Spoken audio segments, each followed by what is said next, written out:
নমস্কার। ঠাকুর শ্রী শ্রী রামকৃষ্ণ পরমহংসদেব এবং মা শারদার চরণে আমার সশ্রদ্ধ প্রণাম জানিয়ে ভিডিওটা শুরু করছি। বর্তমানে আমরা কলিযুগে বাস করছি, আর এই কলিযুগে কমপক্ষে মোটামুটি 100 বছর আগে ঠাকুর শ্রী শ্রী রামকৃষ্ণ পরমহংসদেব এবং মা শারদা এসেছিলেন অবতার রূপে। আমাদের জীবনকে সহজ, সরল এবং সুন্দরভাবে গড়ে তোলার জন্য তারা নানা উপদেশ এবং নির্দেশ দিয়ে গিয়েছেন। তাদের সেই উপদেশগুলো সেই সময়ের যেরকম উপযোগী ছিল, বর্তমানেও কিন্তু সেই উপদেশগুলো আমাদের নানাভাবে সাহায্য করে। আমাদের মানসিক গঠনের জন্য ঠাকুর এবং মায়ের উপদেশ আমাদের জীবনকে সমৃদ্ধ করে। ঠাকুর ও মায়ের উপদেশ যেরকমভাবে অতীতে আমাদেরকে সাহায্য করেছে, বর্তমানে সাহায্য করছে এবং ভবিষ্যতেও কিন্তু এই উপদেশ আমাদের জীবনের মূল্যবোধকে আরও উন্নত করবে। আজকে ঠাকুর শ্রী শ্রী রামকৃষ্ণ পরমহংসদেব এবং মা শারদার বলা 10টি উপদেশ বা নির্দেশের কথা জানব, যেটা শুনলে আপনার জীবনে দুঃখ, কষ্ট, অশান্তি, অসাফল্য সমস্ত কিছুর সমাধান কিন্তু মায়ের পাবে। প্রথম বাণী, মা অনেকবার বলেছেন যে অল্পতে তুষ্ট থাকে তার কাছে এই পৃথিবীর সব কষ্ট সহজ হয়ে যায়। আমাদের জীবনের বর্তমানে সমস্যা হচ্ছে আমাদের চাহিদা দিনের পর দিন বেড়ে যায়। একটা চাহিদা পূরণ না হতে হতেই আর একটা চাহিদা শুরু হয়ে যায়। তাই আমাদের জীবনে সমস্যাও কিন্তু অনেক অনেক বেশি। তাই চাহিদা যদি কম থাকে তাহলে আপনার জীবনে শান্তি অনেক বেশি থাকবে।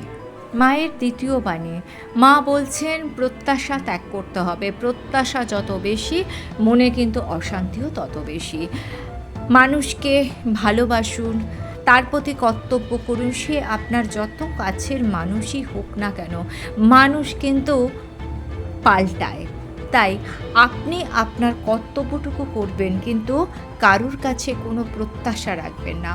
প্রত্যাশা যদি রাখেন তাহলে কিন্তু আপনি একদিন ঠকবেন। মায়ের তৃতীয় বাণী, যেটা বর্তমান যুগে কিন্তু ভীষণভাবে জরুরি, সেটা হচ্ছে লোভ ত্যাগ করতে হবে। লোভ কিন্তু আমাদের পতনের কারণ। মা খুব গুরুত্বপূর্ণ একটা কথা বলেছেন, যেটা কিন্তু আমাদের সকলের জীবনে ভীষণ প্রযোজ্য। মা বলছেন এক জীবনে সকলের কাছে ভালো হওয়া যায় না, তাই সবার কাছে ভালো হওয়ার প্রত্যাশা করো না।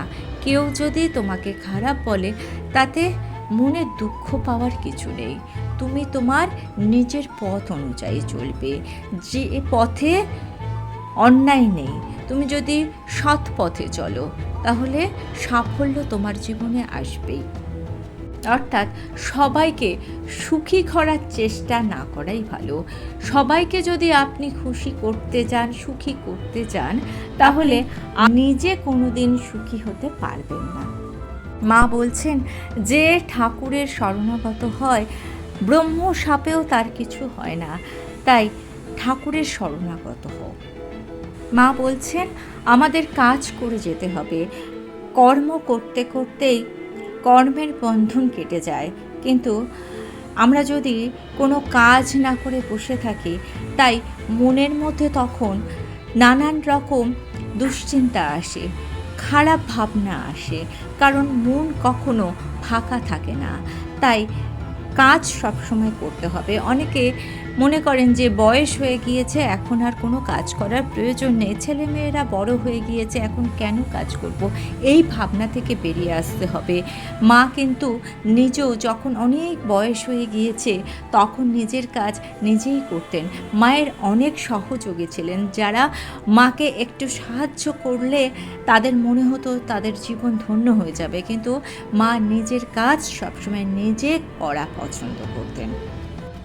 মায়ের 7 নম্বর উপদেশ, যেটা কিন্তু আমাদের মনের অনেক সমস্যার মহা ঔষধ। ঠাকুরের নাম। ঠাকুরও বলেছেন যে কলিযুগে নামেই কিন্তু মুক্তি। নাম জপ করতে হবে। মায়ের কাছে অনেক ভক্তরা এসে বলতেন, মা জপ করতে বসি কিন্তু জপে মন বসে না। মা বলতেন, ঠাকুর সবসময় একটা কথা বলতেন, ঠাকুর বলতেন যে ছিপ নিয়ে বসলে রোজই কি মাছ পাওয়া যায়? মাল মশলা নিয়ে একাগ্র চিত্রে বসলে তবে কোনো না কোনো একদিন মাছের দেখা মেলে। ঠিক সেরকমভাবে জপ আমাদের করতে হবে। পুজো বা ধ্যান বা আরাধনা জন্য আমাদেরকে কিছুটা সময় রাখতে হবে। মা বলছেন, জপ করতে বসে মন যদি চঞ্চল হয় তাতে ভয় পাওয়ার কিছু নেই, কারণ ওটাই মনের স্বভাব। মা কত সুন্দরভাবে আমাদেরকে বুঝিয়ে দেওয়ার চেষ্টা করছেন যে তুমি যে জপ করতে বসেছো সেটাই তো বড় কথা। মন ধীরে ধীরে শান্ত হবে। মা বলছেন, ঈশ্বরকে যত্র তত্র খুঁজে বেড়ানোর প্রয়োজন নেই। ঈশ্বর মানুষের মধ্যেই আছে। প্রত্যেকটা মানুষের আত্মার মধ্যে স্বয়ং ঈশ্বর বসবাস করছেন। এ প্রসঙ্গে ঠাকুর একটা গল্প বলতেন। একদিন এক কস্তুরী মৃগ একটি সুগন্ধ পেল এবং সেই মন মাতানো সুগন্ধে সে দিশেহারা হয়ে ভাবতে লাগলো যে কোথা থেকে এই গন্ধ আসছে। সে পাহাড়, সমুদ্র, জঙ্গল সর্বত্র খুঁজতে লাগলো। সমস্ত কস্তুরী মৃগরা এই সুগন্ধের খোঁজে সারা বিশ্ব ব্রহ্মাণ্ড খুঁজতে লাগলো। একটা সময় তারা বুঝতে পারল যে তাদের নাভি থেকেই এই সুগন্ধ আসছে। আমাদের অবস্থাও ঠিক তাই। আমাদের প্রত্যেকের মধ্যে ঈশ্বর বাস করছেন, কিন্তু আমরা ঈশ্বরের জন্য নানান জায়গায় ঘুরে বেড়াচ্ছি। মন্দিরে যাচ্ছি, আরাধনা করছি, পাহাড় পর্বত ঘুরে বেড়াচ্ছি ঈশ্বরের চিন্তায়। কিন্তু ঈশ্বর আছে মানুষের মধ্যে, ঈশ্বর আছে আপনার মধ্যে, ঈশ্বর আছে আপনার বারান্দায় যে ছোট্ট পাখিটি এসে বসে আছে তার মধ্যে, ঈশ্বর আছে আপনার গেটের সামনে যে অবলা জন্তুটি এসে আপনার দিকে খুব করুণ চোখে তাকিয়ে আছে তার মধ্যে। আপনি ঘন্টার পর ঘন্টা পুজো করছেন কিন্তু নানান রকমভাবে মানুষকে বিরক্ত করছেন, তাহলে সেই পুজোয় আপনার কোনোই ফল হবে না।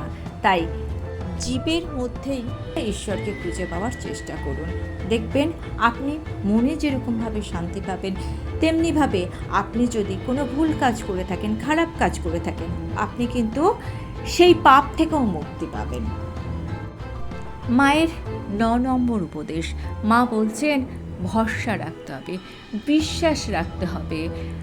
মা বলছেন যে তোমরা জানবে এই পৃথিবীতে কেউ থাকুক বা না থাকুক, তোমাদের একজন মা আছে।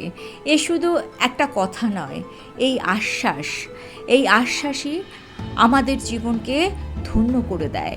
আমরা এই যুগে জন্মেছি, এটা আমাদের পরম পুণ্য। তাই আমরা মা শারদার এই বাণী শুনতে পাচ্ছি। যে পৃথিবীর মাটিতে মা শারদা জন্মেছিলেন, সেই পৃথিবীর মাটিতেই আমরা জন্মেছি। তাই আপনার যদি বিশ্বাস থাকে, আপনার যদি ভরসা থাকে, তাহলে জানবেন মা শারদা আপনার হাতটি ধরে থাকবেন। যদি আপনি সৎ পথে থাকেন, যদি আপনি পরিশ্রম করেন, আর যদি আপনি কারোর ক্ষতি করা তো দূরের কথা, ক্ষতি করার কথা না ভাবেন। মা শারদার 10 নম্বর উপদেশ। কাজ করতে হবে কিন্তু ফলের আশা ত্যাগ করতে হবে। আমাদের জীবনে একটা বড় সমস্যা হচ্ছে আমরা কাজটা করার আগেই ফলের আশা নিয়ে অনেক সময় নষ্ট করি, যার ফলে কাজটাই আমাদের ঠিকমতো হয় না। আপনাকে আমাকে কাজ করতে হবে, ফল আপনা আপনি আসবে। যদি আপনাদের ভালো লেগে থাকে চ্যানেলটিকে সাবস্ক্রাইব করে নিয়ে পাশে থাকা বেল আইকনটা প্রেস করে দিয়ে অল অপশনটা ক্লিক করে দেবেন, তাহলে যখনই নতুন কোনো ভিডিও আপলোড করব তার নোটিফিকেশন আপনাদের কাছে পৌঁছে যাবে। ঠাকুর ও মায়ের চরণে প্রণাম জানিয়ে আজকে এই পর্যন্তই। Thanks for watching.